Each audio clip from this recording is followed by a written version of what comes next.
Tomasz, can I already? Yes. 1 second, because we are still going on YouTube. 1 second. Okay, good morning, everyone. I will just ask all of you participants for 1-2 minutes patience. We will start the live streaming on Facebook and YouTube within a few seconds, and then we will start with the event officially.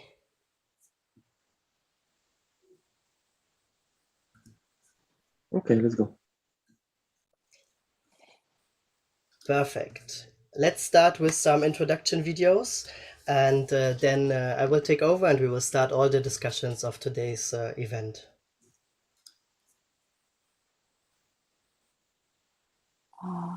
Okay.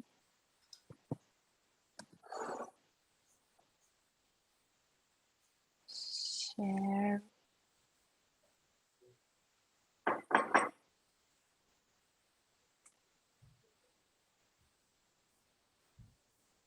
As a specific solution, I would like to see plans that address the long-term impacts of the pandemic on young people. Especially, I would like to see policies that will address and reach young workers with their educational and professional training, and also with the protection schemes and measures. I expect policies that strengthen and invest in job creation, and also in the creation of quality jobs, improving a successful transition from education to employment, but also from one occupation to another. Overall, I would like to see a strategy that covers different sectors in order to ensure that no group is left behind, and especially focusing on marginalized groups. I would like to see young people being heard, their direct voice being heard, and youth organizations being involved in the policy discussion.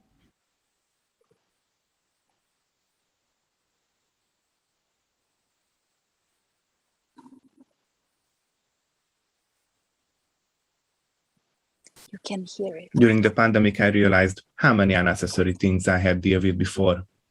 I realized that I could only count on myself and that I needed to stand on much more stable legs.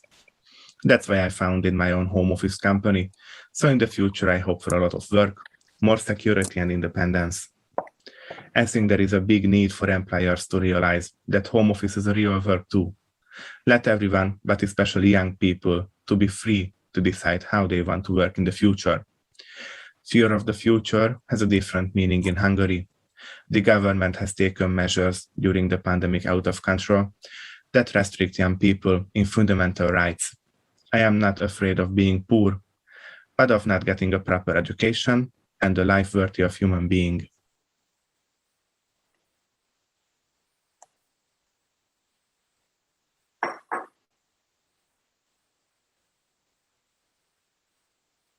My name is Dilemokos and I come from Greece. I come from a country that is among the first countries in the European list of youth unemployment rates. If I'm not mistaken, it is about 40%. Greece is a country that has been experiencing successive crises from 2008 until today, and I can say that I know very well what it means to search for quality jobs and not find any. The coronavirus crisis has made things worse, that's for sure, but it is also an opportunity for the European Union and the governments of the member states to show in practice that they are interested in this very, very, very important issue.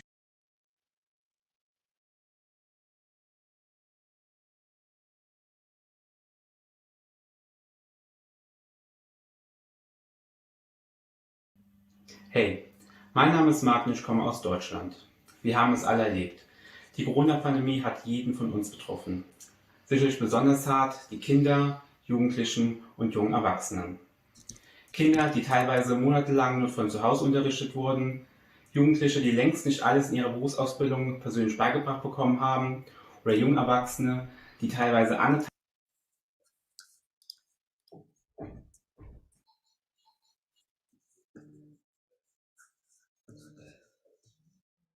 Okay, as we have maybe some technical difficulties, I will start directly. Good morning, everyone. Welcome to our iEvent 2021. I want to welcome all the participants and all the speakers today to this event.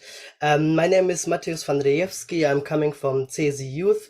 We as CESI Youth, we are a trade union organization. We are representing young workers on the European level. And today we are super happy today to have you at the fourth edition of the European Youth Event to discuss with a lot of young people. I know that there are more than 1,000, there are a few thousand registrations to all the events to discuss with young people all the concerns that are affecting our generation right now. This event is to give space to young people in order to exchange with decision makers, with policy makers, to give you space about your thoughts, about your fears, and what you expect from the future policy makers. Just a few words to the last video we had from Mark Westhofer. He's from Germany and the video was in German. So I would just mention that he was speaking about the hard times that young people and especially kids had during the pandemic because there was no access to school, to the kindergarten, and we were very much socially excluded. And we all know since 19 months, our life completely changed. We were separated from the one who we love. We were separated from our friends and families. We had to cope with digitalization popping up at our school, at university, and our work. We are separated at home, often very alone, and had a lot of fears. While this pandemic has been challenging for all, compared to many other social groups, we, the young people, have been disproportionately impacted upon this pandemic. The closure of educational institutions like schools and universities and economic consequences of this pandemic have already had a substantial impact on young people's lives. This all comes in addition to the legacy of the 2008 financial and economic crisis and the subsequently austerity measures which were implemented by the European Union and its member states, which has left 1 out of 4 young people at risk of poverty and social exclusion. Many of us had our future and life plans completely changed or even destroyed. Others were deprived of their existence. And the newest research is showing that nearly 2/3 of young people in Europe may now be affected by depression or anxiety. So why are we doing this event today? The EU promotes economic recovery with its Recovery and Resilience Program, so that we, the future of Europe, can also benefit from it. It must also invest in us, in the future. Future is very challenging. We have an overall aging workforce in many sectors, especially in the public service. Digitalization hit us strong in the past 19 months, which on one side is a positive and progressive development, but on the other side, not everyone is prepared at the same level to handle digitalization. And now is the momentum to act. We as young people, youth and civil organizations need to demonstrate to the decision makers that now came the time to act, to work on our future. We cannot allow that we have a lost generation 2.0. We have to have learned from the financial crisis when young people were really left out of the recovery plans. Youth policies were implemented too late and a lot of young people already lost the access to labor markets and to social inclusion. Today we gather experts from different fields, as you could see in the agenda, because the situation is not only affected to youth employment.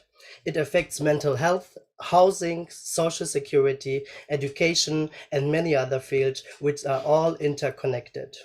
We want to discuss today with experts and youth activists how the investment in the next generation EU should be done in order that the next generation EU can survive.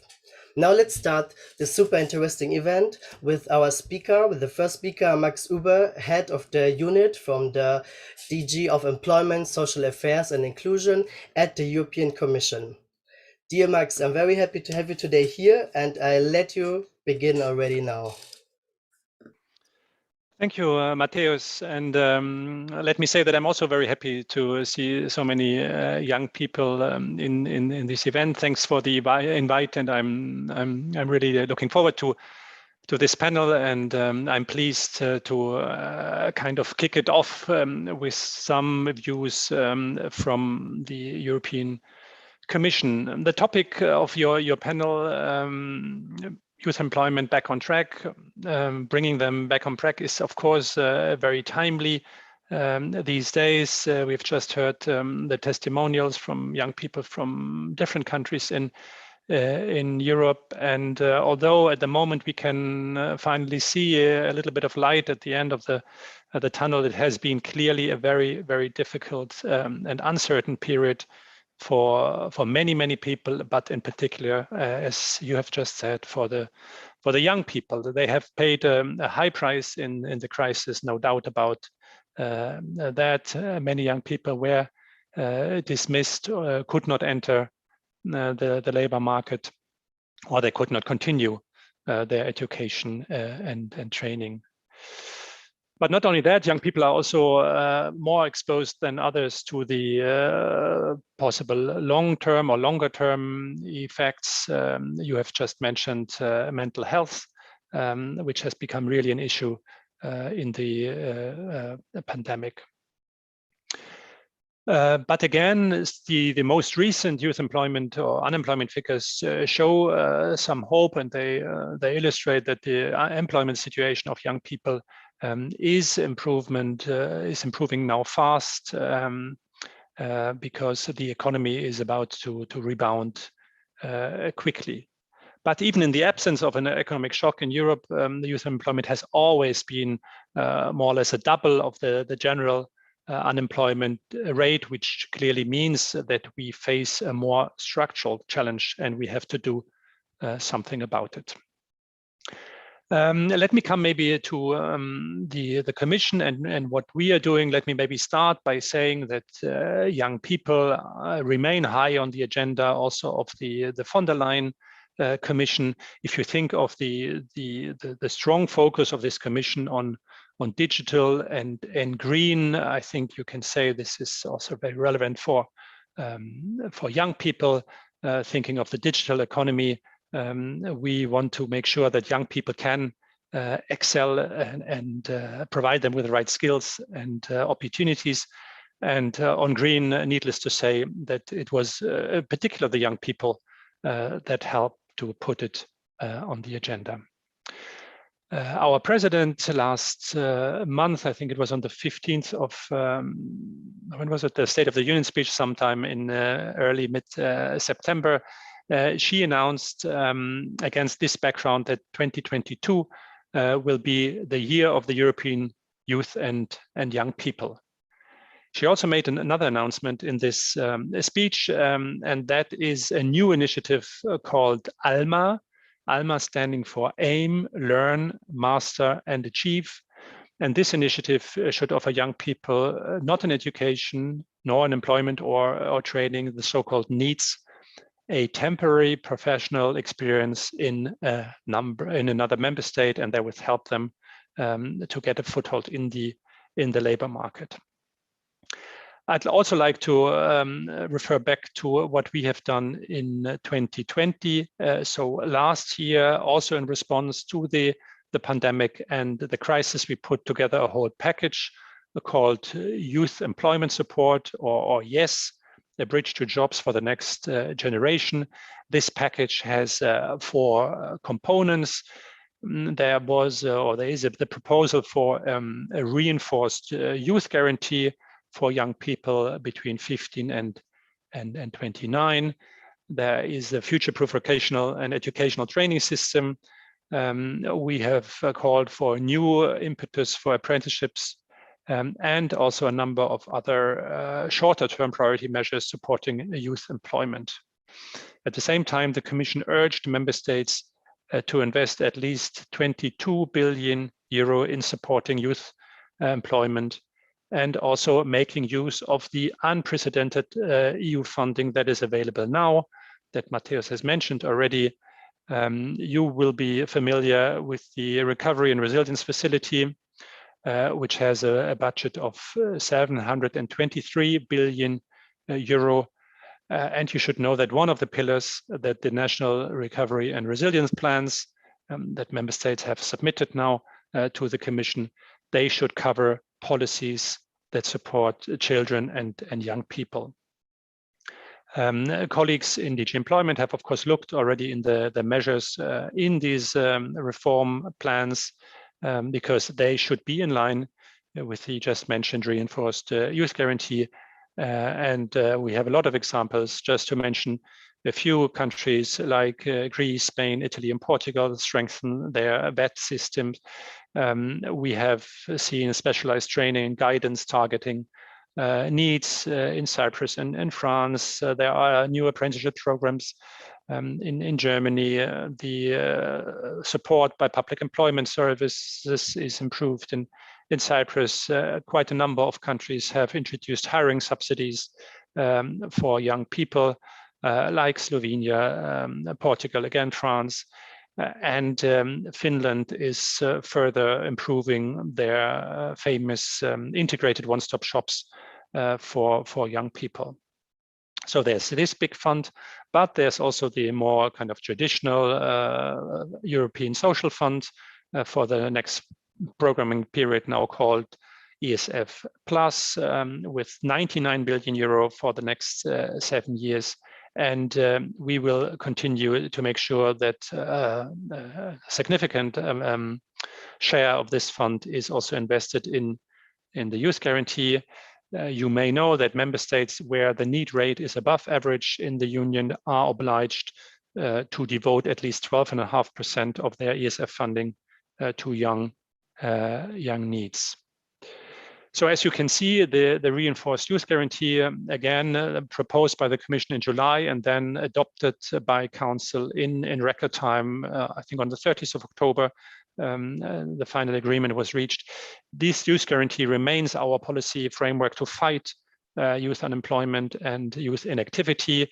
We could build on quite an experience and lessons learned from 7 years of implementation, because the first time the youth guarantee was launched was in 2013. We have kind of enlarged the personal scope.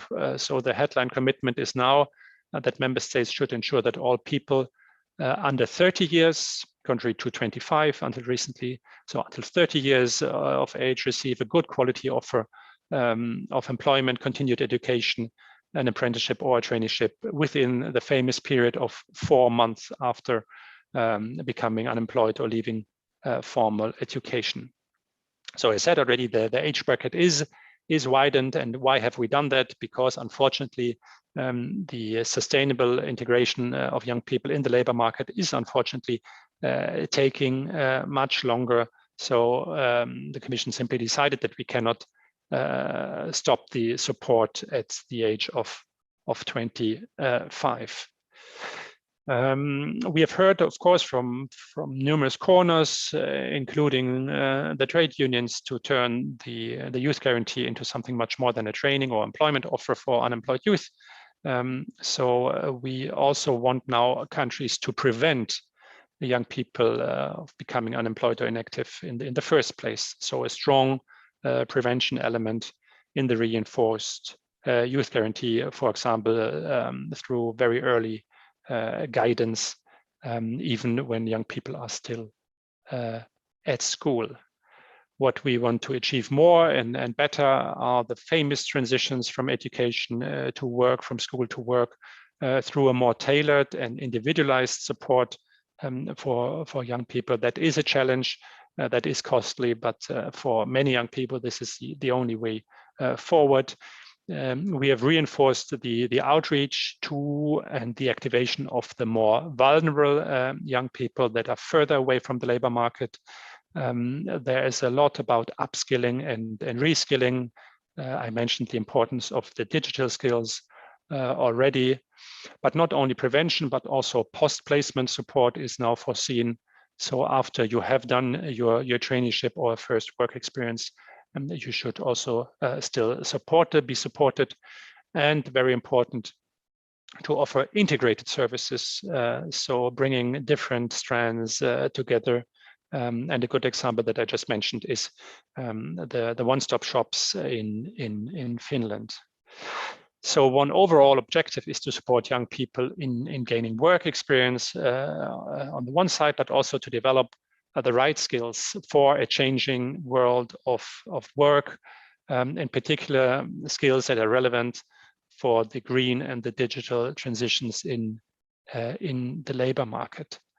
So investing in digital skills is as important as investing in digital infrastructure. So that has to be understood at the top level. We have estimations that over 90% of the jobs today require some form of digital skills. So the Commission proposed to assess the digital skills of all young people registered in the Youth Guarantee, and on that basis to identify gaps and offer the young people dedicated training, preparatory training to enhance digital skills. Now it is time to implement the reinforced youth guarantee in the member states with the help of really a significant amount of money. I mentioned billions of euros that are available, but it's not only about funding. You've heard me, there are many other initiatives, policy initiatives that are benefiting young people. Let me just mention a very few. We have also renewed the European Alliance for Apprenticeships to help increasing the supply of good quality apprenticeships by promoting national coalitions, supporting SMEs to offer apprenticeships, to reinforce also the involvement of social partners, etc. The Commission also last year presented a very ambitious European skills agenda for up and reskilling.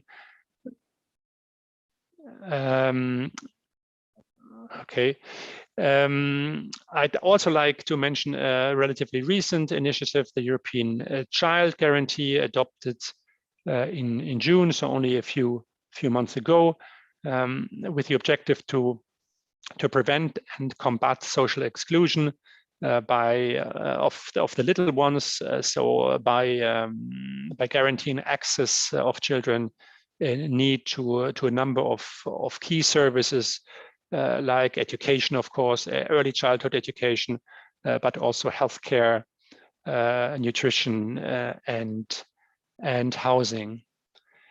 And a last example for a policy initiative that comes actually from our unit is platform work, and I mention it here because, as you will know, many young people use the opportunities created by the so-called digital labor platforms, for example, to combine studies with work, etc. So we have been tasked to look into ways to improve the working conditions on these platforms. We have just now completed the two-stage social partner consultation, and the new initiative should be presented in early December.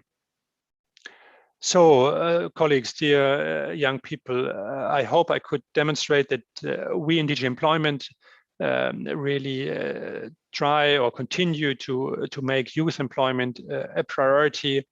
We keep on insisting on the quality dimension of employment because we have too many examples of low quality jobs, and the platforms is of course also one area where we see it. So quality employment and the importance of skills that young people can benefit from the recovery that is kicking in. There are obviously many more issues of relevance for young people in the European Union, and that's why you have to make your voices heard, and you should play an important role also in the conference on the future of Europe. We will support you as much as we can in this endeavor, and I wish you best of luck for that. Thank you very much. Thank you a lot, Mr. Uwe, for giving us this very nice and quick overview on the actions and tools the EU provides for us, the youth. And thank you, Matt, for introducing to us the event. So I'm Cora from Germany and also from the European Youth Forum and today's moderator. So I will just bring us over the next 2 hours. Just before we start, I wanted to give a little insight of my life during the past 2 years. So I'm also a student, not only a trainer, but also a student and a worker. And my life changed completely during the past 1.5 years. So before I was used to meet minimum 20 people per day, if not more. And like immediately I had to change my whole life to sit in front of my computer every day for 8 hours, being very lonely, felt isolated a lot. And I know that things has changed over the past year, and we all got more and more used to like the digital world, got used to Zoom meetings and not speaking like in person with each other, but still it is not only opportunities coming with it. So there are also mental health issues, as the two speakers already mentioned, and other problems like unemployment came with it. And that's one of the reasons why we are meeting today, to learn and listen to each other, and also to get to know more about, what is the EU doing for us, the young people. So if you would have asked me, will I moderate an event like with people from all over Europe, over hundreds, listening over YouTube and Facebook? Hi again to everyone. And Zoom, I would have said, no, I can't imagine, but here we are today. So very happy to see or hear all of you. And I would also mention that we have a visual storyteller on screen today, which is very special. I hope you can all see it. It's like painted by Maria Forquiu. Sorry for saying the name wrong. There's like the blue screen where she is painting when the speakers are telling, and now it's bigger. Thank you. So she will support every speech. And I would also like to mention that there will be a discussion at the end of the sessions. So if you want to ask any question, don't hesitate to use the chat, ask the questions, and we will collect them and ask them at the end. And I would also, welcome you again, and want to start with our first speaker, younger activist from the European Youth Forum as well. It's Maria Rodriguez Alcazar. Sorry for not saying the name in the proper way. So welcome, Maria, and just let's start with the first session. Thank you, Cora. Actually, the name was well pronounced. Thank you a lot, CESI Youth, for inviting me and for organizing this event. It's a pleasure for the European Youth Forum to be here. And I'm board member at the European Youth Forum, that is the platform representing young people in Europe, just for you that may not know the European Youth Forum yet. And while our mind is in Strasbourg, it's really fine that we can still have this online event exchanging with people all over Europe and probably also the world. So if we look at the pandemic now, we are thinking on how the vaccine is accelerating the process of getting back to normal. But if we are honest, young people will feel the effects of the pandemic much longer. That's because we have been affected by the effects of the social and economic crisis of this pandemic in a higher way. We have been disproportionately affected, and probably in the next few years, we will still have problems to live independently, and also our dreams or our potential has been limited. So that's why the European Youth Forum, in this context, we carried out a research that is called Beyond Lockdown, the Pandemic Scar on Young People. And we tried to look at which are the long-term impacts of the COVID-19 in young people. just to be able to have a diagnosis and also to make some political recommendations. For this, we made we together with the ILO a survey to more than 4,000 young people around Europe, and the conclusions are not really new. I mean, probably all of us are suffering that, and we know people in our surroundings that are suffering it. So what we saw in our report is that youth unemployment was rising 3 times faster than the unemployment in the general population. That means that also lead to a loss of income for young people. And that also means that we are increasing our risk of poverty. Already Mateus showed that we were like 1 in 4 young people were at risk of poverty. So probably in the years to come, it will have increased.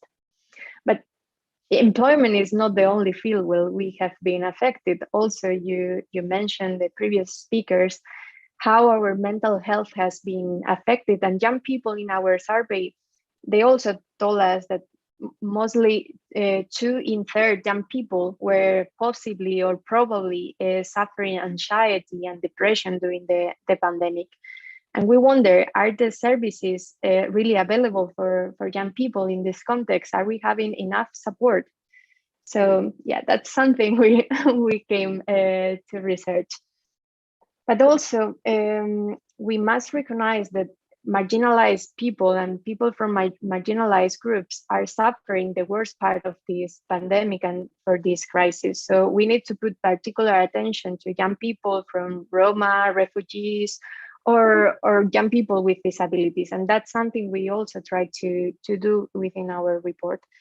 I don't know if we can share the link of the report, but that I think that could be really interesting as well for the participants.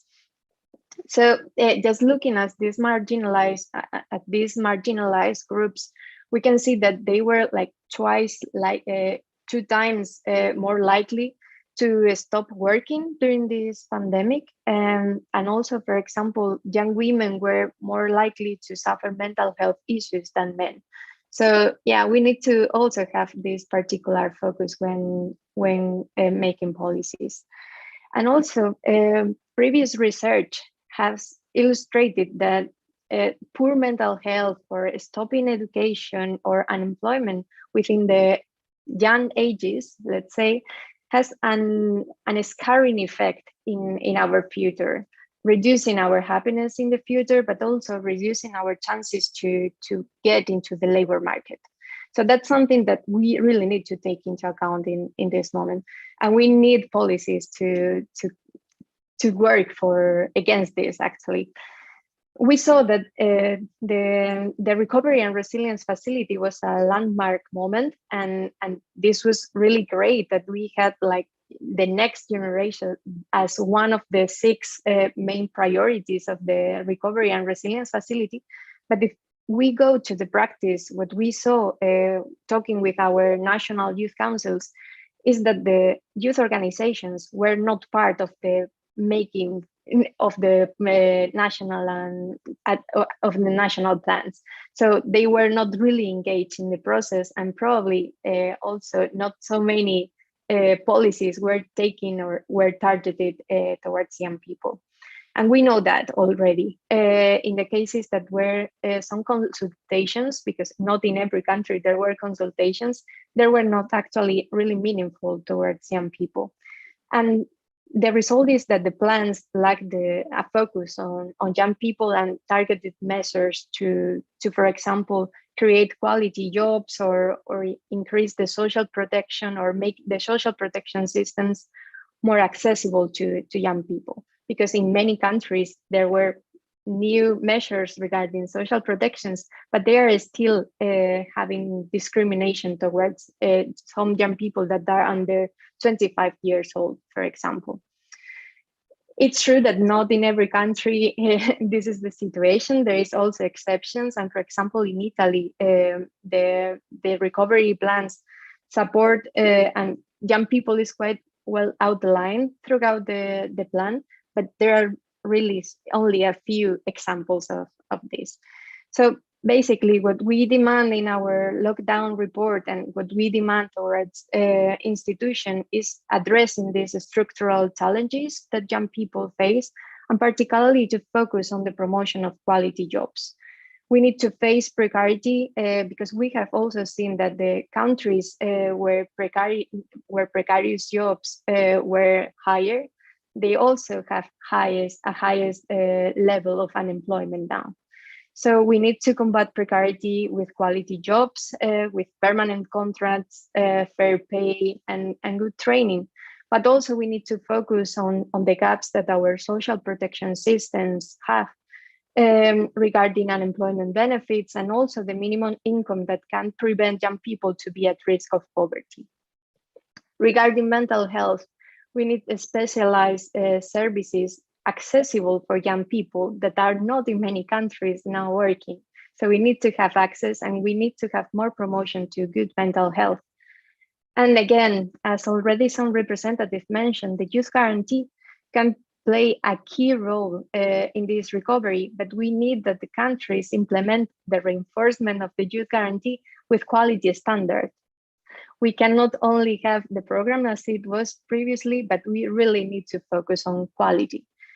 So again, just to prevent a generation that is suffering this scar from the pandemic, we need to focus on quality jobs, social protection system, and measures regarding mental health that are accessible for everybody. So thank you a lot, and I really encourage you to read or to have a look to our report, because there you would find more data and more policy recommendations. Thank you. Thank you a lot, Maria, also for mentioning out the needs of the youngs and the recommendations from the lockdown report, which Raluca posted a link in the chat. If you are interested to open it, you can do it like directly from the chat from Zoom. So I will hand over to Sarah Kupshu, I hope that's right, from the Abbé Pierre Foundation, also speaking about the unemployment. And I think there should be a presentation.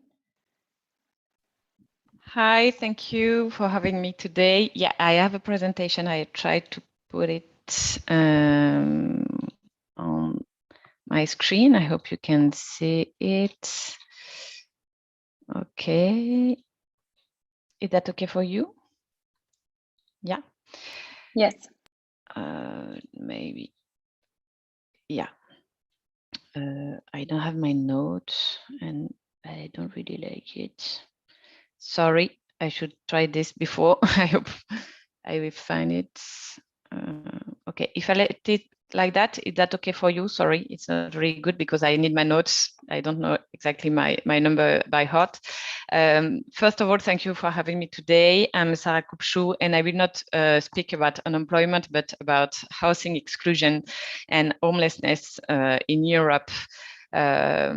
So just a little presentation of myself and my work. I am a European manager at Abbé Pierre Foundation, which is a French foundation which is dedicated to the fight against housing exclusion.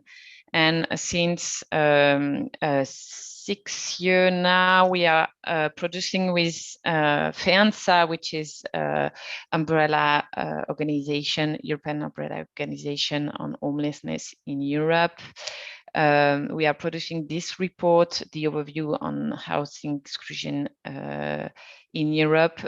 The purpose of this report was to highlight the topics of housing exclusion, because we saw from the ground that there was a lot of housing exclusion, homelessness increasing in Europe, and it was important for us to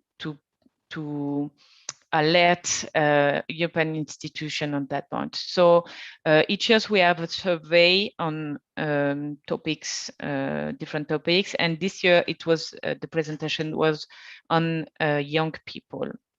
So of course, as you said, the pandemic has revealed and reinforced the profound inequalities that are eroding our societies. And the pandemic has hit the poorest household hardest, particularly some vulnerable ones as young people and people in insecure employment. And what we can see in the data before the pandemic is that being young and poor makes people much more vulnerable to experiencing housing difficulties. And in 2019, young people aged 15 to 29 represented 17% of EU population, and we already saw that they are in the front line of the pandemic-related economic crisis, and they were also in the front line during the 2008 housing crisis before. Since last year, employment and activity have increased among young people. They are struggling to study remotely. Companies were no longer taking on interns. It was a good problem for people to find some interns. The student jobs that was already difficult to find were disappeared in some periods, and leaving some young people facing hardship. And young people transition in this context to independence is being hugely delayed. And when we look at disparities in data according to age, we rapidly understand that young people are one of the most vulnerable people facing housing exclusion, and this will have some consequences in their future. For example, some little data for your information. Young people are more likely to live in substandard housing. They spend a very high proportion of their income on housing, and they are more likely to live in undercrowded housing dwellings and to suffer of energy poverty. Why?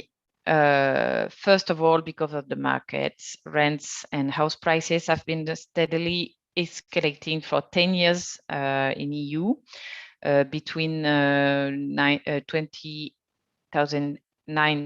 and 2019, house prices indices increased by 23%, and rented price increased by 16%.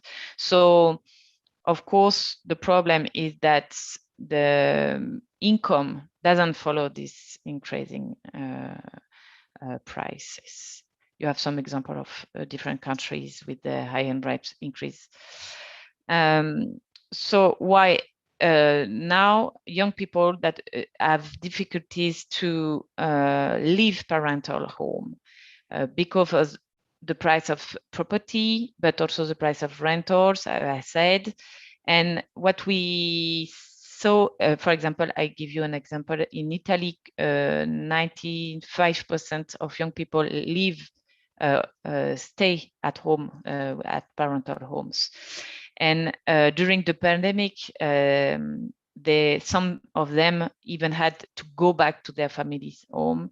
And in UK, since a few years, we even speak about a boomerang generation.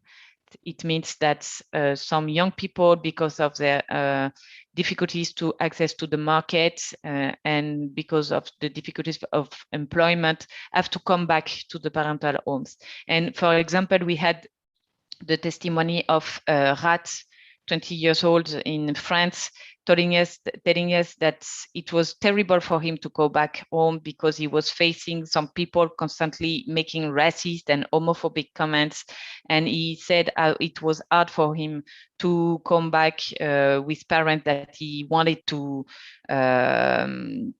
get out before. So it was really difficult for him to come back home. And we know that a lot of people, young people, was in terrific situation when they have to come back in parental home.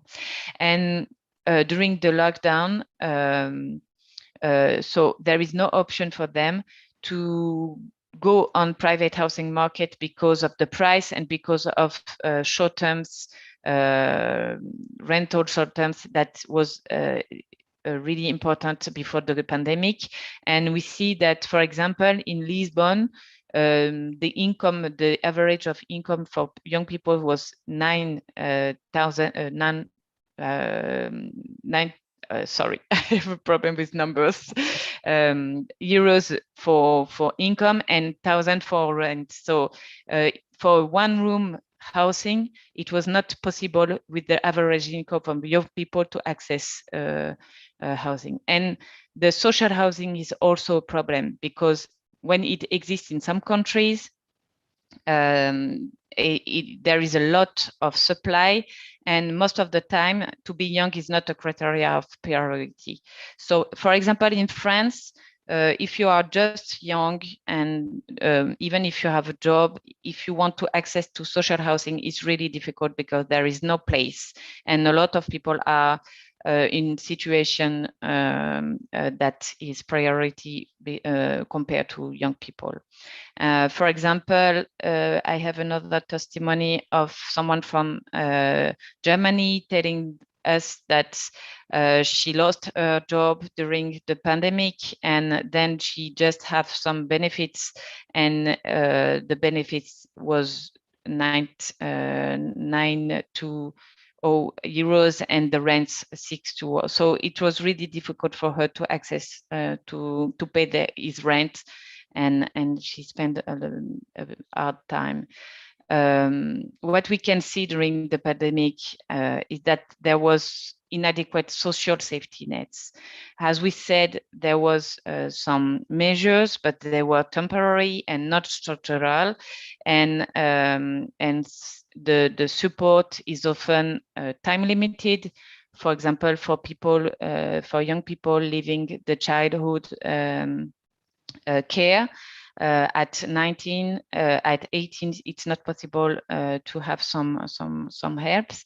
And there is a lack of allowance for very young people. For example, in France, we don't have any minimum incomes for young people. So this measure is not sufficient, and we can see that during the pandemic. The result is that since the pandemic, 1 on 5 young people said their right to housing has been affected by difficulties in making ends meet. And 1 on 3 of them who have stopped working said their right to housing was seriously affected.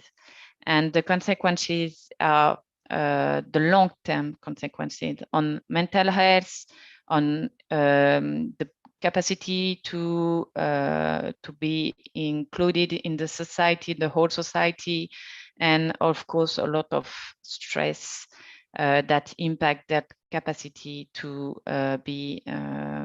become an adult. For example, Tommy from Finland said that he moved 16 times in his life, and it was a lot. So what is the solution? Of course, for us, the solution is to develop housing solutions adapted to the needs, facilitate access to social housing, and guarantee minimum income for the most in need. Well, sorry for my English. It's not very good, and I hope it was sufficiently clear.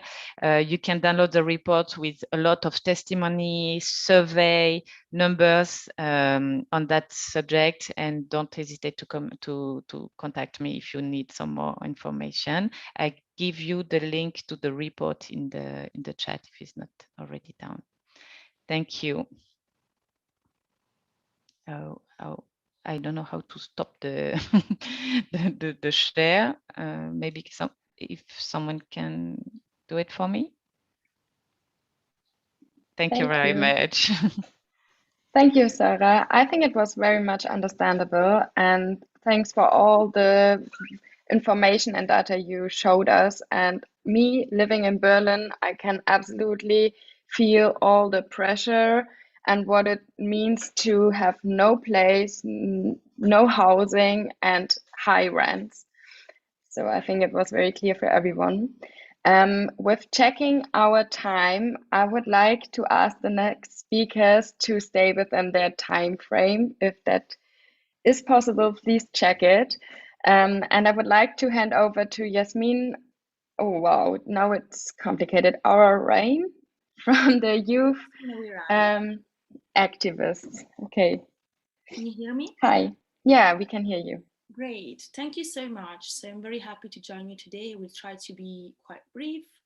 The points that I would like to discuss are mostly related to education and the access to fair opportunities, particularly for young people with immigrant and underprivileged backgrounds. As we all know now, the pandemic has had huge impact on the future of education, and particularly was the largest disruption to the history of education in schooling education.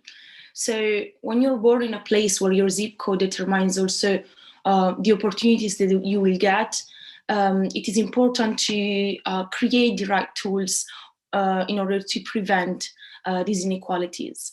And when we talk about inequalities in access to education, for example, in France, the Ministry of Education evoked between 5 to 8% of students that had been lost, meaning that they lost touch with schools and they were just left without access to technologies, which is main factor that affected then their whole year of studies. Many had to actually do the same year again of the same class for another year, so completely losing a year of studies. And some initiatives, local initiatives, have tried to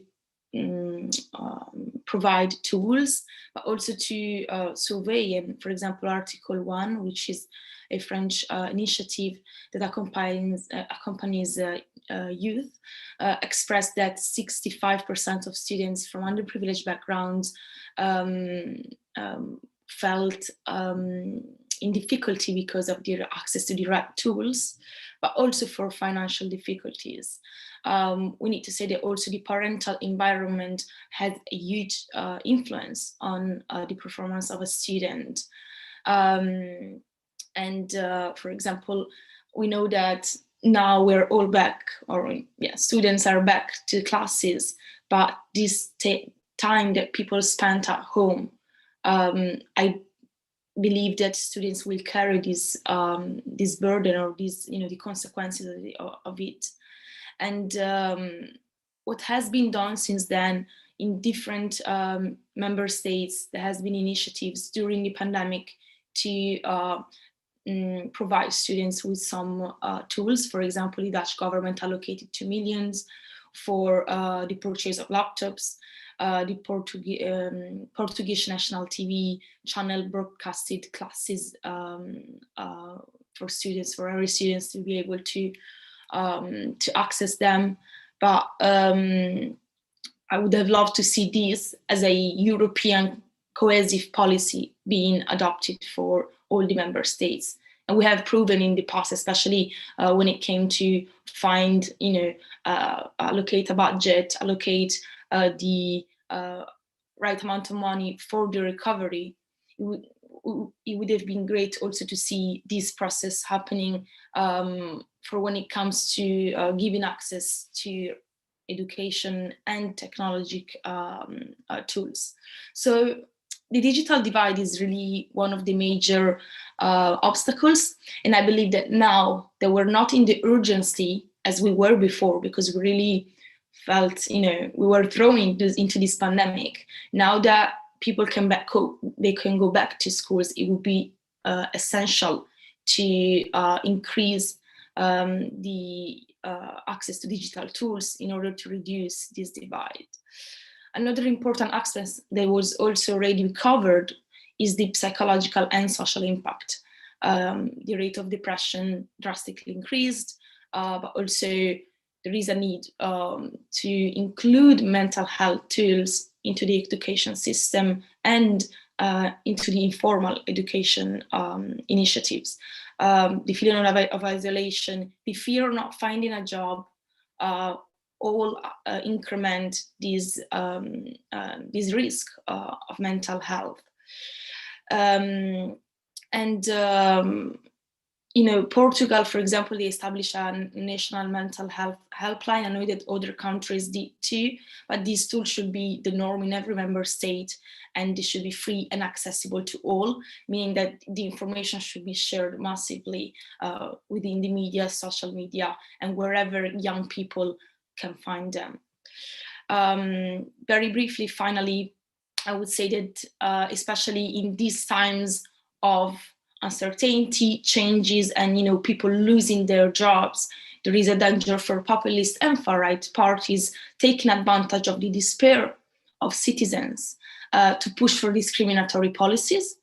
And well, I used to live in France, so I'm going to talk about France, which elections are approaching. And we can hear in the campaigns the use of minorities as scapegoats to justify discriminatory policy proposals.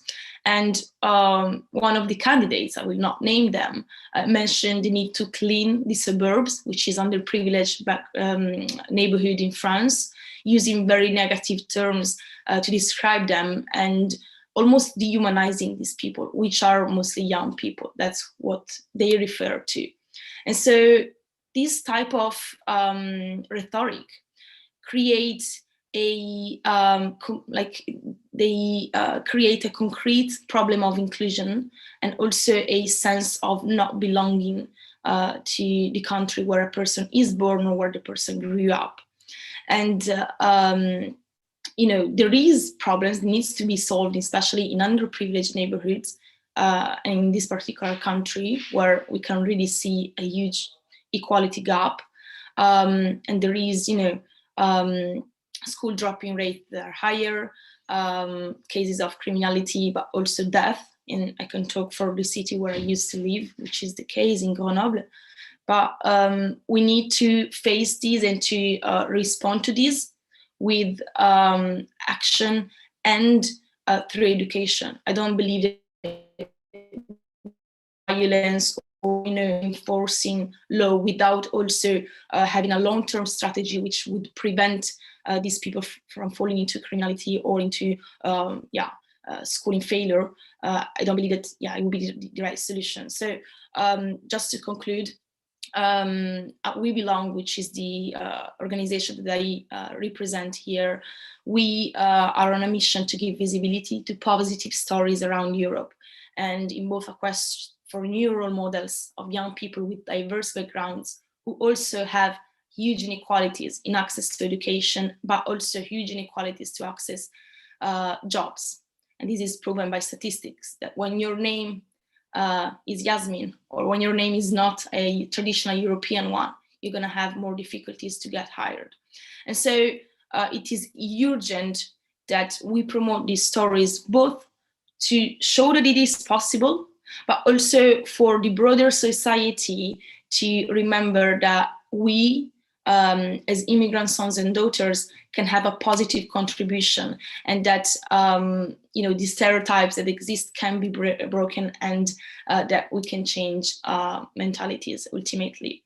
So just to conclude, as I said, very important to have access to technology, mental health, but also making sure that through initiatives supported by the European Commission, but also member states, that we give more visibility to positive stories, because we can't ultimately include effectively the whole spectrum of minorities, whether it is people with disabilities, people LGBTQ+, or people with immigrant backgrounds, and so on. There is so many minorities. We can't effectively include them if we're not giving them representation and visibility. So this is it from me. I hope I'm not being too long. Thank you. Thank you a lot, Yasmin, also for what you are doing, all your work, that you are lifting your voice up for many people. I felt very touched by your story about the minorities get used by French politicians in a very bad way. So thank you for sharing with us. And I also wanted to mention our visual storyteller who painted the house, and also some of Yasmin's thoughts. And so check that out. And next I will, hand over. Oh, I thought I will hand over to Esther Sandor from Eurofund. Yes. Hi, Esther. Hi. So my name is Esther Sándor. I'm from Eurofund, which is an EU agency in Dublin. And I'm going to try to share my screen because I want to show you a few results from our survey, but I'm going to skip a few slides so we can do it a little bit faster.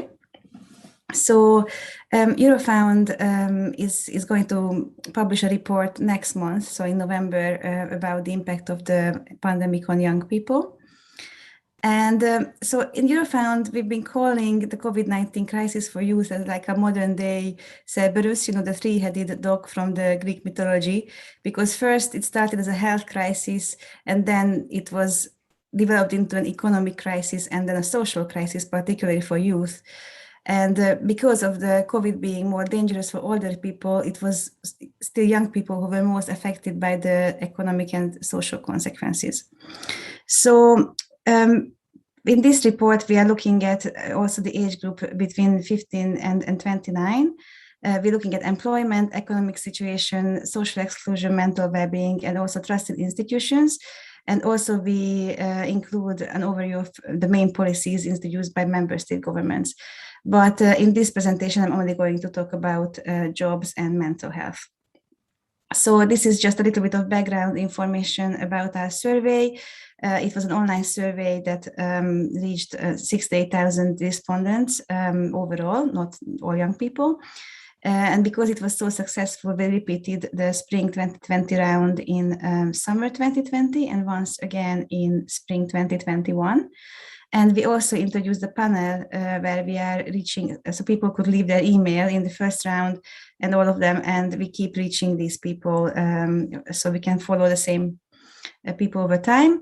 And we're going to have a round now in this month, starting with the panel, and a final full round in spring 2022, which we are hoping to be kind of after or at the end of the COVID-19 crisis. So this is just some background information that we heard before, but just to illustrate, first of all, that youth unemployment is always higher than overall unemployment. And also that the impact of the Great Recession lasted a very long time. It took about 10 years to recover from it. And 2019 was the year when young people, youth unemployment finally went back to 2008 levels. And also the need rate has decreased from 16% to 12%. It was highest in 2013.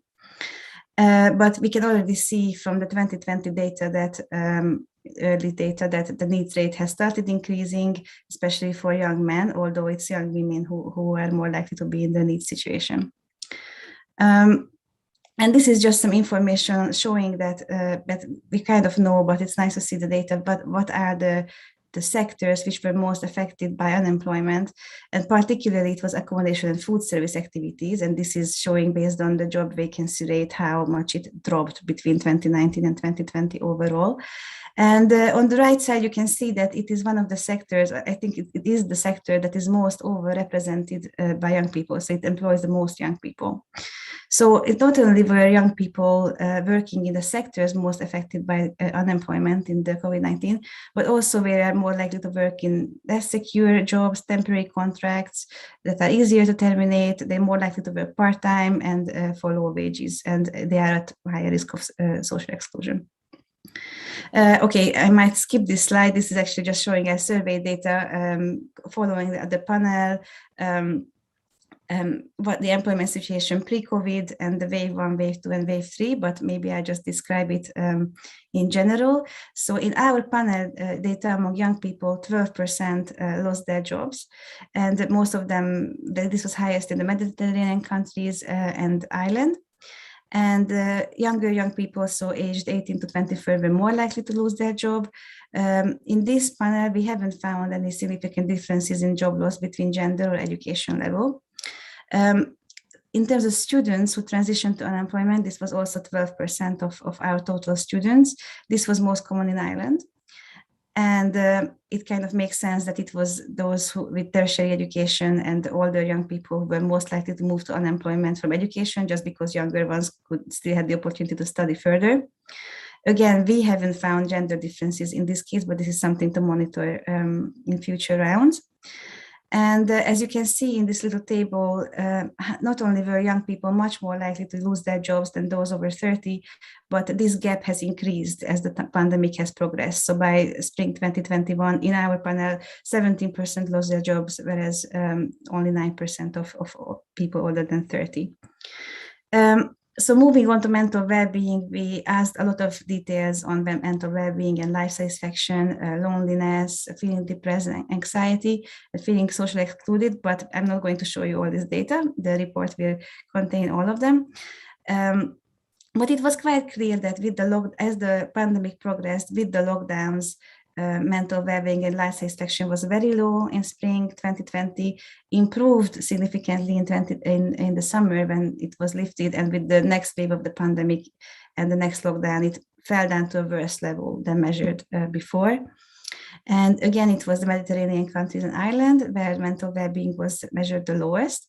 And we did some regression analysis, which showed that school and university closings were associated with significantly lower mental well-being and life satisfaction. And in countries with stay-at-home requirements, these were associated mostly with lower life satisfaction. On the other hand, workplace closings, we found once controlling for other variables had a positive relationship with mental well-being. This is also something to, once you control for school and university closings. Okay, I'm not going to show you the details on the statistics, but one more thing to show, the way we measure mental well-being is the WHO-5 scale. So we ask the frequency of feeling these positive feelings that you can see on the right side over the past 2 weeks. And this is, we have been monitoring this closely. And the three colors represent the 3 waves of the survey. And you can see that throughout the waves, but young people were the most likely to be at risk of depression, because those people scoring less than 50 on this scale are at risk of depression. Of course, we're not diagnosing it, but just at risk. And by spring 2021, 2/3 of young people aged 18 to 29 could be considered at risk of depression based on these feelings. Okay, so we also looked at policies addressing mental health, based on collecting information from national surveys and national policymakers. And all of the countries reported that they found increasing mental health problems for young people, particularly for younger young people. They all reported the lack of motivation and especially worry about their future and kind of falling back on their education and employment prospects, but also kind of forming a family. And a lot of young people reported forced family cohabitation, which they felt, so we have heard this before as well, that resulted in a loss of independence, and it was a huge problem for young people who didn't have supportive families and for people who were young, LGBTQI. And also this increased inequalities, as we heard before, that those from disadvantaged groups were once again even more disconnected from education and youth services. We noticed that member states mostly introduced broader services, not so much youth specific, particularly in the beginning, because they wanted, it was a crisis situation when they wanted to prevent widespread unemployment and the closure of businesses. But they particularly concentrated on keeping young people in education. But as we know, the pandemic accelerated the digital shift. So most of the policies were concentrating on providing digital infrastructure and skills. And unfortunately, this happened also in mental health services. So mental health professionals highlighted that the impact was very quick, very severe. They needed very quick intervention, but the adaptation was very difficult because once again, these had to be provided online. And these online mental health services didn't reach those young people who needed it the most. So, but these were the phone lines and online services that were the most commonly introduced. And this is the last slide.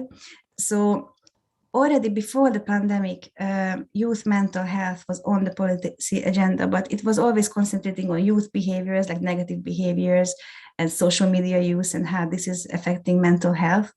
But the pandemic has lasted for such a long time that it really took a large part of young people's life.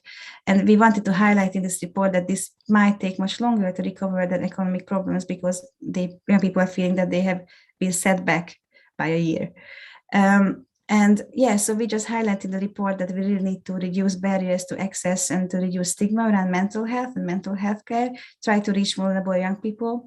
And most important in the future is to avoid disruptions in education, because this is in our data that was proven that school closures were the main problem in terms of mental health. And this can have a really long-lasting effect. And we have a small section on digital services. So some of our data showed that mostly from national surveys that both mental health providers, care providers and young people were not always happy with digital services. There is a space for digital mental health services, particularly for reaching those young people who cannot reach this in person, but we have to think about this and how to deliver it, because lots of people have reported a problem with lack of privacy, technological issues, interruptions, and that it is not suitable for complex mental health care. So moving everything online in the future is not, both education and services is not the only solution. So this is it. Thank you very much. Okay, thank you, Esther, a lot. Because we are running out of time, I will just hand over to Gregor Greif from the Slovenian Ministry of Labor, Family and Social Affairs and Equal Opportunities, Directorate for Labor Market and Employment. Hello, Mr. Greif. Good morning. I hope you can hear me. I am glad to speak today with you, especially among young people. I will address young issues from employment perspective in three parts. First, about the current situation on the labor market. Secondly, about youth guarantee practices. And finally, about resilience and recovery policies in Slovenia. The current situation is still uncertain and risky.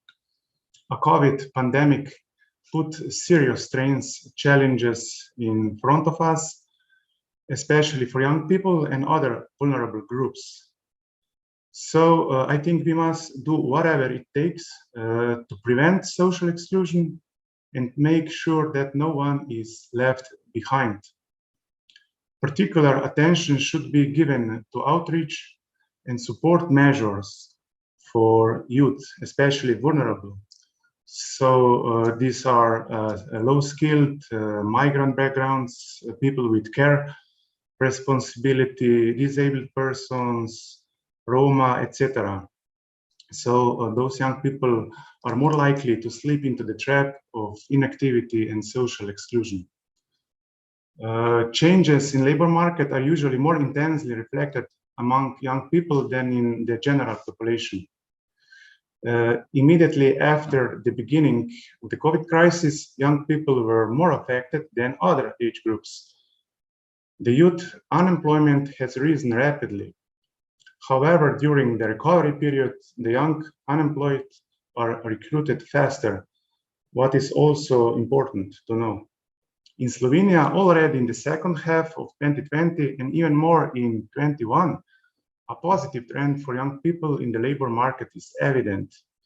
The number of young people in employment is increasing, and the registered youth unemployment rate decreased significantly, already reaching the numbers from pre-COVID time. The net rate in Slovenia is below the EU average. In 2020, I think it was around 7.7%, what is quite below EU 27 average. Now I move to the youth guarantee scheme, what is very important topic. In Slovenia, the support of youth employment is very important. As I said, within the youth guarantee, we are implementing many measures focused on the faster transition from education to employment as well as on higher employability of young job seekers. The measures include short-term measures, so oriented to overcome the current pressing problems faced by young people, as well as long-term measures, which are aimed to reduce the possibility of long-term unemployment spells and social dependence traps of young people. The measures encompass training and education, on-the-job training, subvention measures, and social activation measures. I can also share some best young youth guarantee practices in Slovenia, just to mention a few.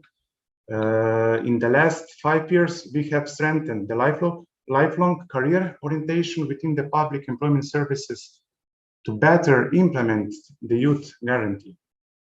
To make smart career decisions, young people need to think more strategically about their future, but it is also our job to provide them with more and better quality information about different career paths, and we have to motivate them to use it.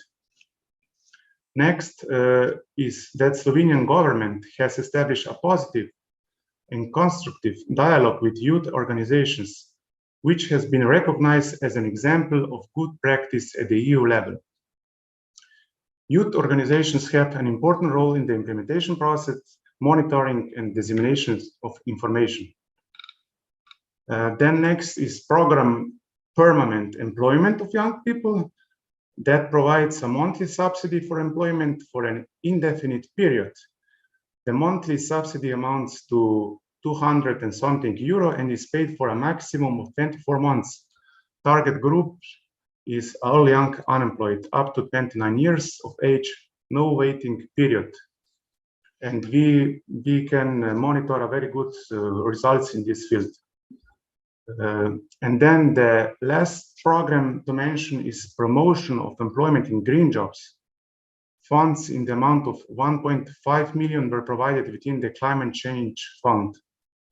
In addition to promoting permanent employment, the program contributes to the greening of the economy, strengthens efforts to use energy and resources more efficiently, and reduces greenhouse gas emissions by encouraging the employment of unemployed people, including young people in green jobs. And we know that young people are very tend to preserve our environment and to protect also our quality of life. If I move to the last part, I can mention that we have made a significant step forward in the frame of the EU financial support for the post-pandemic recovery, including with young people issues. The main financial instruments within the Next Generation EU are REACT-EU and Recovery and Resilience Facility. In Slovenia, we are currently planning additional measures for young people on the labor market.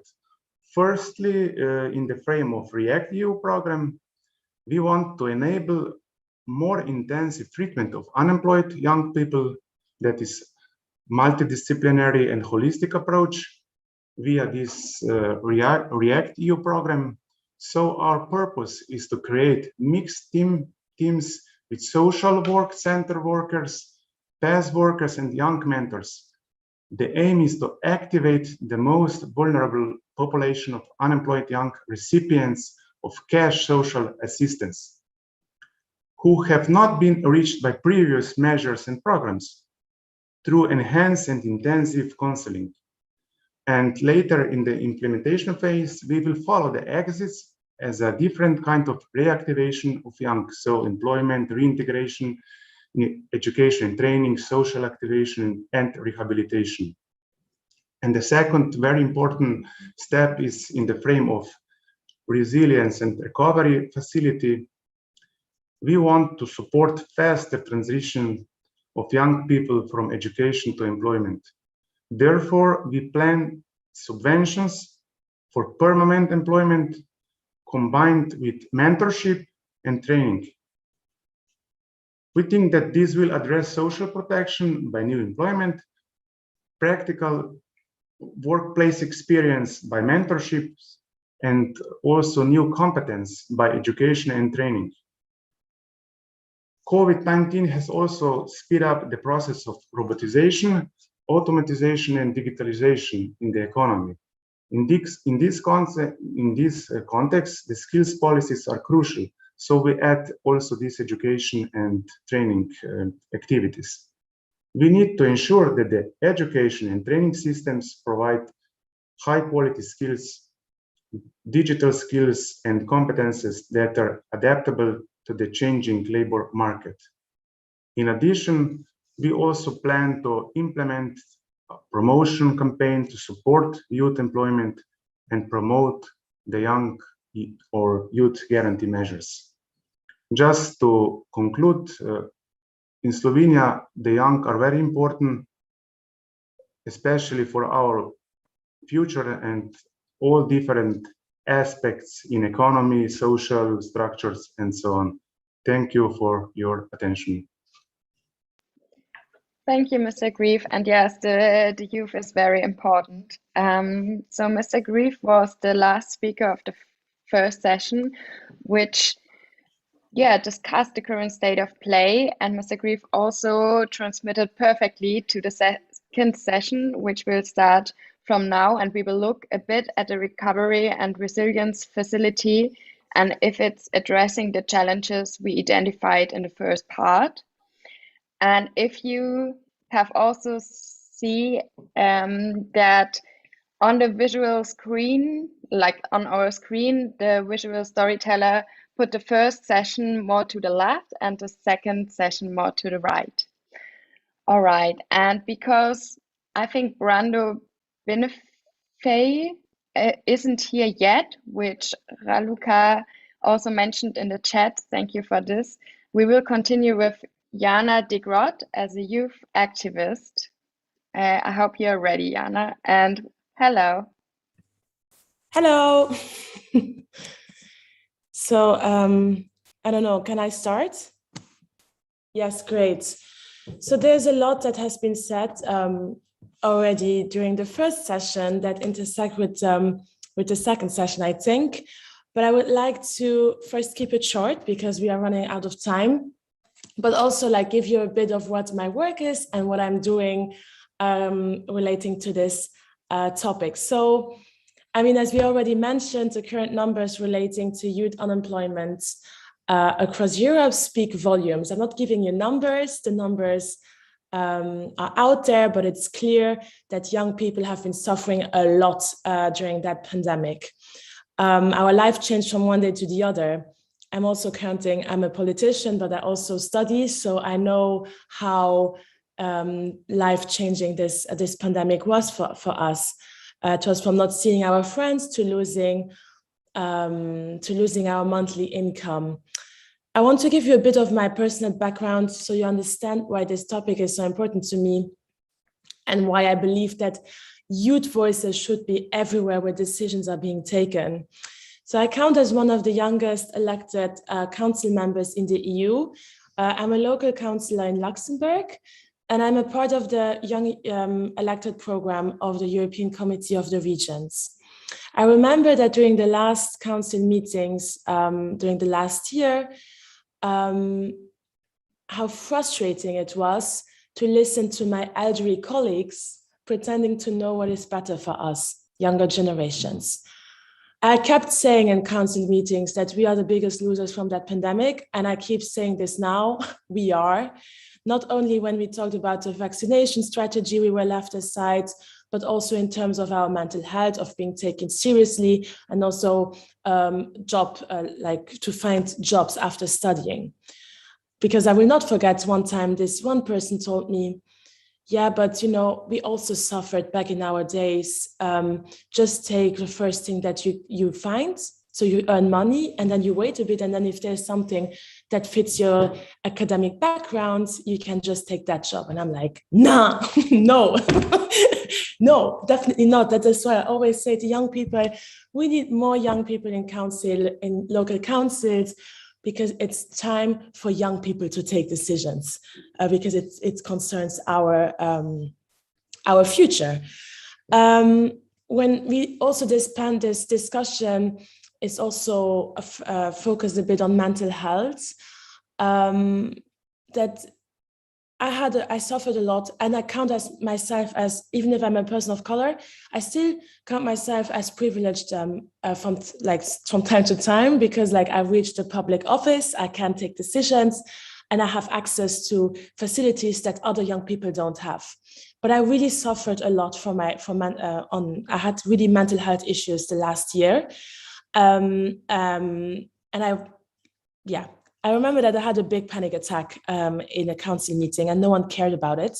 Not because they would care for their colleagues that are maybe their generation, but they didn't care for me because they don't take me seriously, as always it is the case for young people.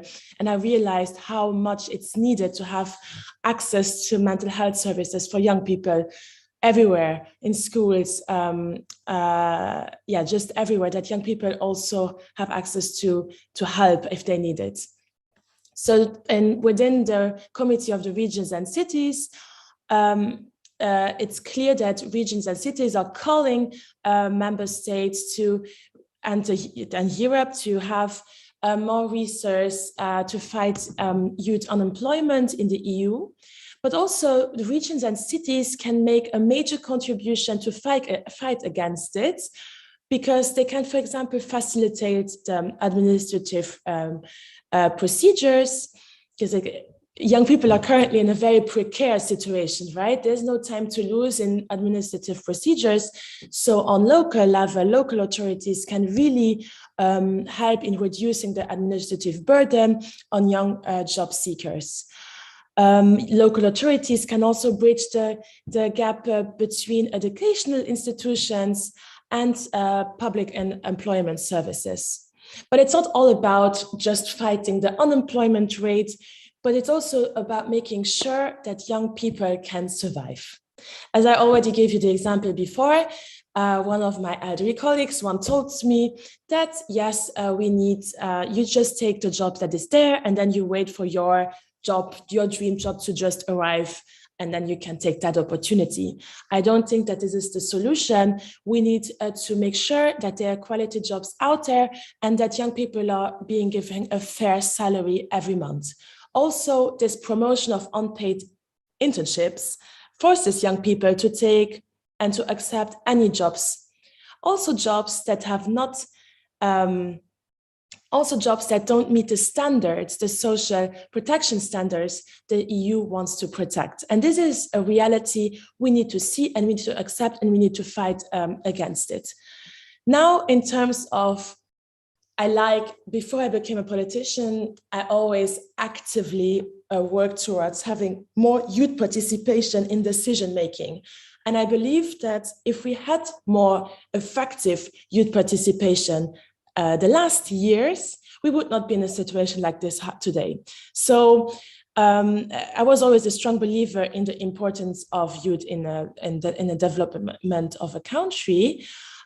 Because I don't see us as future leaders, I see us as leaders of today.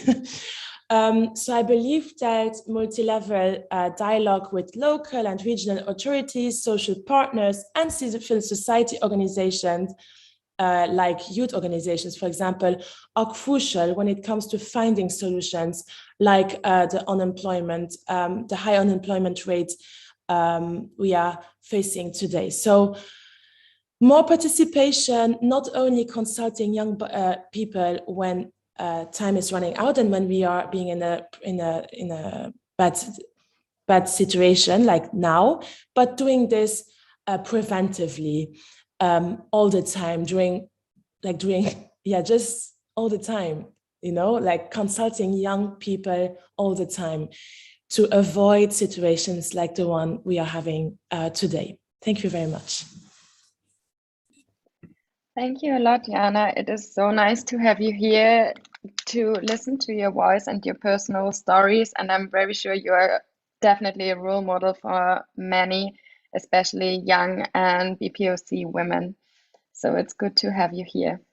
And I just wanted to mention that we saw your questions in the chat, and if we have the time, then we will ask them at the end of the second session.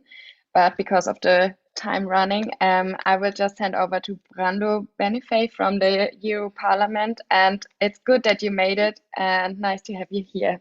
Thank you. Yes, from my side, I'm sorry, I will just try to give a little input. Unfortunately, I have to soon take a plane, so but I wanted to be able, even though unfortunately not in presence. Last time I was physically there at the I wish to just give a few inputs on your work, and thanks also to CESI for its great work in these years. We have been working especially with the youth branch on the topics you are discussing today with many initiatives. First of all, trying to ameliorate and strengthen the functioning of existing European programs to support youth and youth employment especially. I'm thinking, for example, of the youth guarantee and the need to make it more effective and more capable of reaching those young people more in need of support. The outreach issue, because sometimes we have the problem that if we look at various European programs regarding young people, they reach more easily people that are already able to get other opportunities, while those that might be most in need from for an opportunity coming from the institutions are not always reached. So this is still a challenge. And obviously, exactly involving organizations like yours and your associates on the field, it's crucial. And I would say that now the real political debate that we need to push is if in a world after COVID, where the existing inequalities that affect young people and especially young women among young people and also minorities in a also intersectional discrimination and the summing up of difficulties created by a society not always able to push the boundaries of those of the policies that can support people from various backgrounds. I think, for example, of the work I've been doing with other colleagues and with you about the young people with disabilities, young people coming from LGBTQI background and from ethnic different ethnic background from the member states they are living in, and so the context of the majority of the population. So the context we are moving in is that, as I was saying, of the need to look at these enlarged gaps that we have seen in terms of inequality of opportunity, and act accordingly with policies that can build more opportunity and a stronger set of rights for young people. I think it's very important for young people of Europe to succeed in the fight to bring, also with the Conference on the Future of Europe, the social pillar into the treaties and to become so part of the of how the European Union works. Today, there is too much space for mobility of capital, of businesses and of people, and less attention to the social rights. Also based on how the juridical structure of the Union is. And so we need to do that, and we need to continue down the path of the program of actions related to the social pillar as of today. For example, we need to be sure to implement the transparent and predictable working conditions directive, because we need to tackle the most extreme forms of exploitation of young people in the platform economy. We need to push for all the legislation that regards the work-private life balance. We need to support the reform of the youth guarantee that is ongoing, to which we contributed.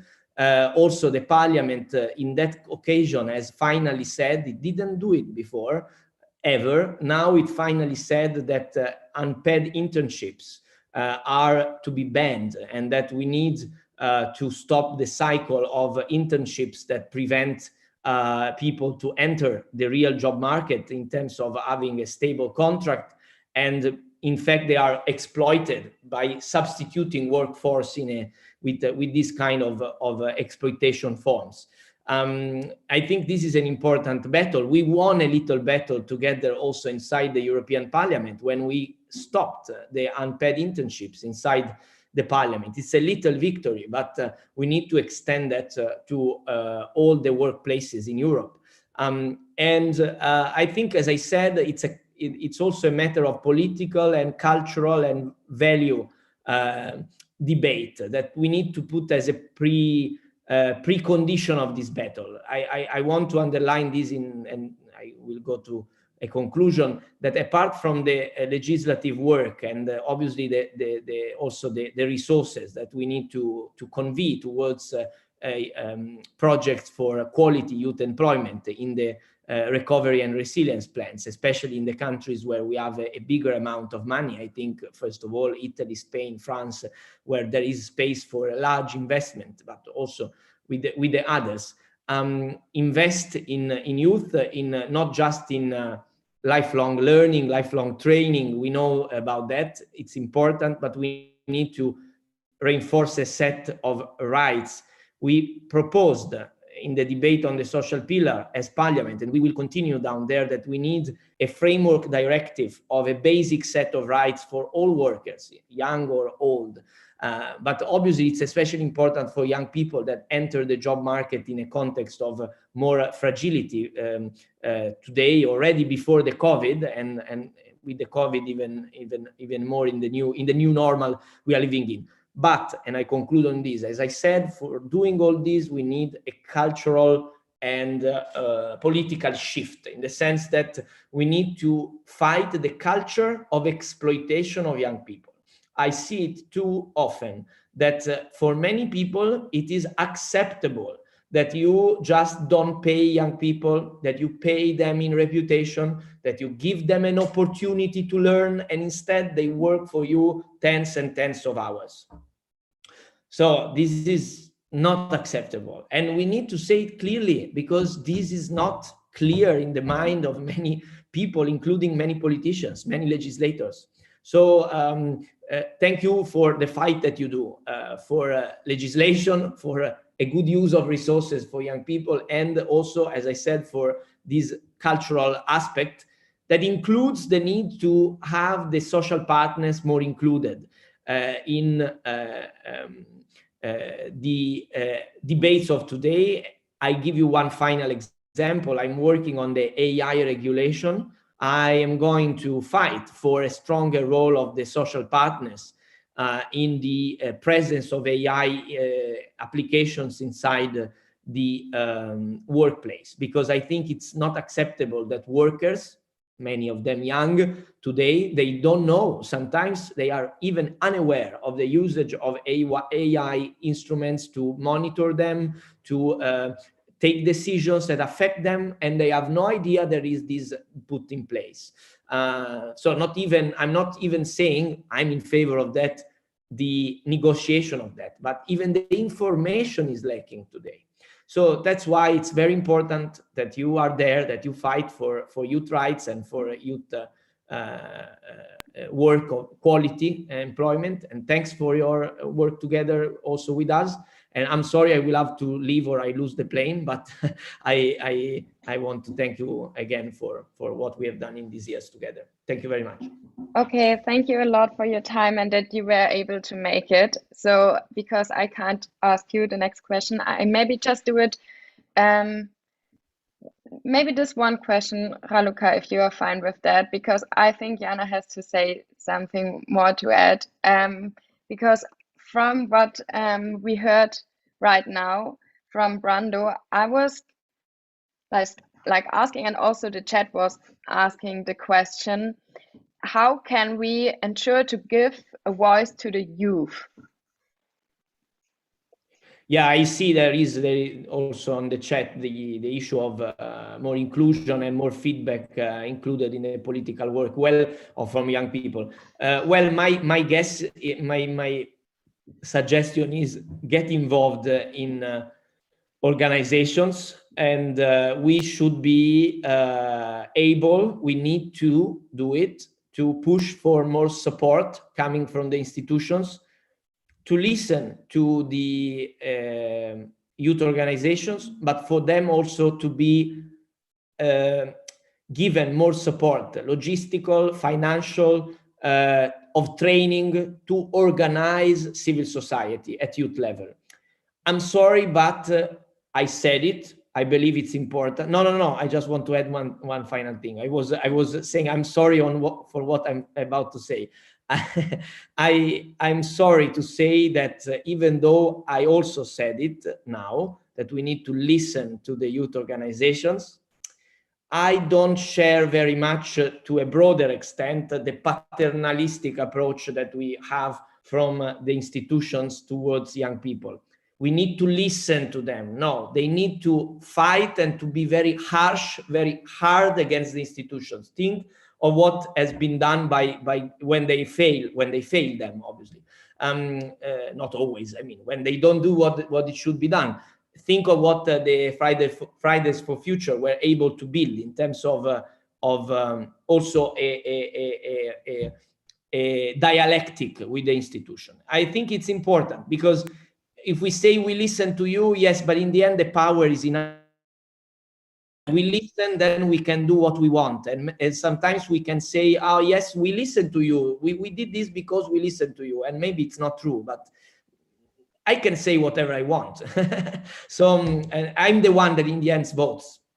So votes in the legislative assemblies, I say. But you are the ones that vote in the polls. So I also do, but I mean, as a citizen. So I think it's important that you don't just accept the attitude that sometimes comes from the European institutions to just listen to young people. Listening is not enough. You need to show to the institutions that you have the power to influence them, to push them, and to keep them accountable. And I think this is what we need from the youth side, not just listen to them and then in the end do what we want.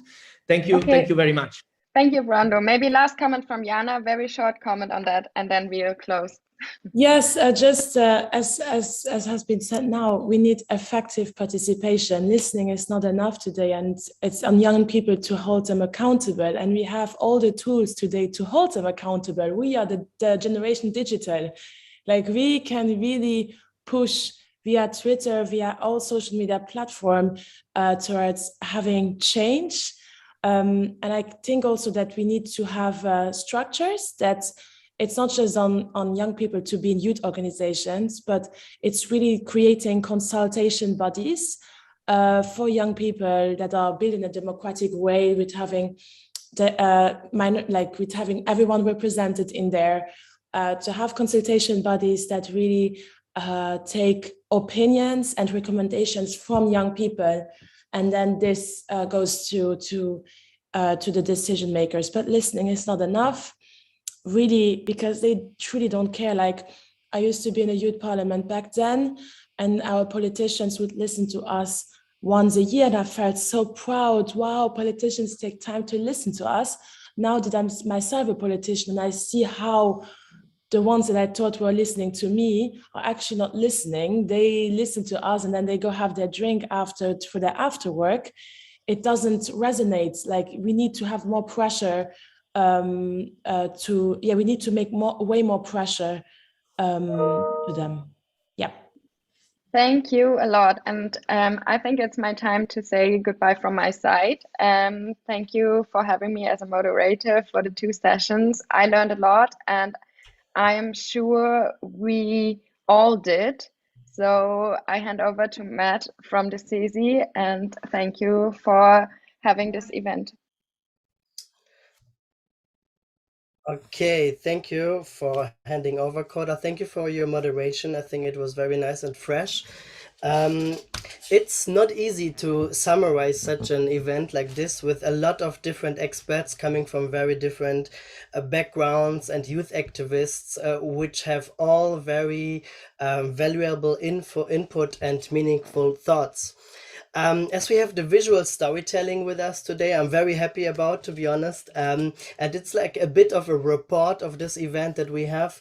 Maybe we can zoom in into this, and I will try to describe a little bit what happened today as a little summary, and also to say a few words at the end. So we have divided also this storytelling into two parts, as our discussion was. The first one was the current challenges that we are facing right now as young people, and the second one on the right side is the outlook, what can be done and what should be done for us as young people in order to ensure all of us a good future. We heard today that we as the young people are hit in different fields of this crisis. On one side, socially, economically, our mental health is suffering a lot. Furthermore, we also heard that youth is not a heterogenic group. Young people are also coming from different social and also economic backgrounds and face all of this crisis very differently. What I thought is very interesting came from Abe Pierre Foundation, from Sada Shupchu, and that she was stressing out that the current state of housing is a big issue for young people.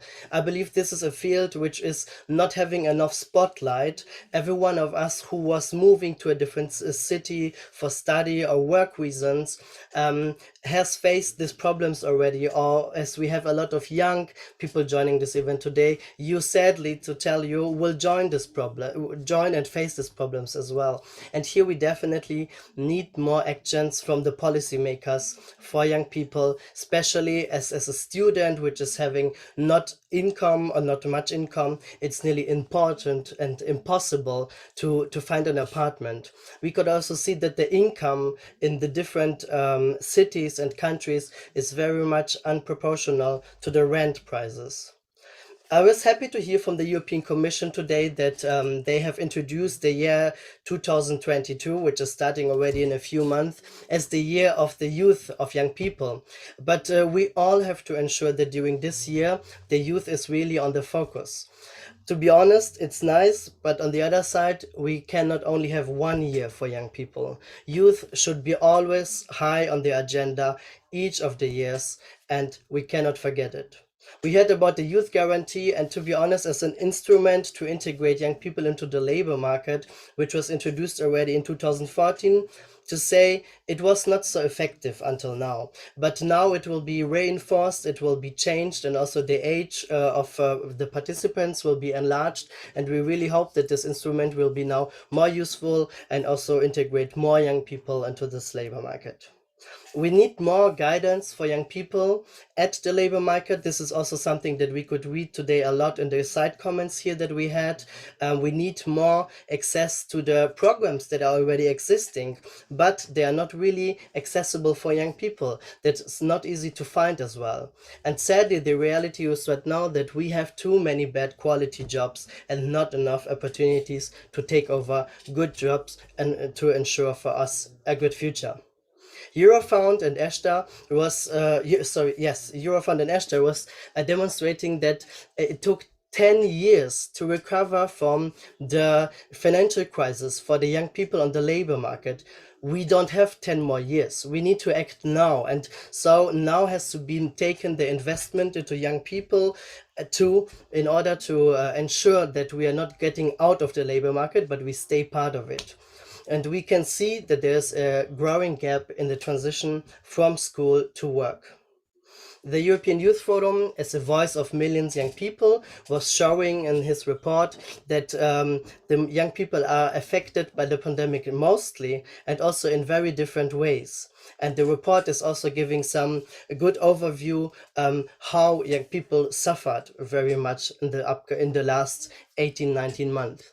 Yasmin, as a youth activist, was speaking about the lack of access and inequalities in the educational field. We need access to mental health support and education. And we need to focus on the inclusivity of different vulnerable groups. And you, dear Yasmin, you really described on your own experience, which was very touchable as well for all of us, how young people can suffer from racism and social exclusion. Thank you for your real personal experience here. From Slovenia, we could hear that they really want to implement more career guidance for young people, which we heard that is very important and needed. They really want to support the labor market, to be open to young people and integrate them as much as possible. Our second youth activist, Jana, was mentioning that youth voices have to be heard everywhere where decisions are being made. I quoted you here, and I think it's one of the most important sentences that we heard today. Youth has to be always on the table where decisions are being taken, because all the decisions which are taken will in one time affect also us and our lives. We need to ensure that young people can survive. Brando, as the last speaker from the European Parliament, mentioned that we need to invest in all workers, in young and old, and that he was speaking also about the cultural shift that we need in order to fight the explosion of young people at the labor market. The pandemic may now be inside, the end of the pandemic might now be in sight, at least in some parts of this world, but the effects of it of young people will last very much long beyond it. We could see that there's some will to create a better future for young people, but still there is a need to further develop and turn into more accessible actions. For these reasons, we all need to raise our voice and ensure that young people are not left behind. Today, we heard from many of the activists how active they are, and maybe this event was a bit of an inspiration of some of you, dear participants, to also become a bit active, to fight for youth, to fight for your own future. And to sum up, thank you very much to all the speakers and to you participants for your time, for your meaningful thoughts. And I know that I just started and you have today the full day of agenda and also tomorrow. I wish you a lot of fun, good luck, and also a lot of very interesting and inspiring thoughts during the next time, and hope to see you in 2023 then at the next European Youth event live in Strasbourg and discuss with you in person. Thank you very much. Bye-bye.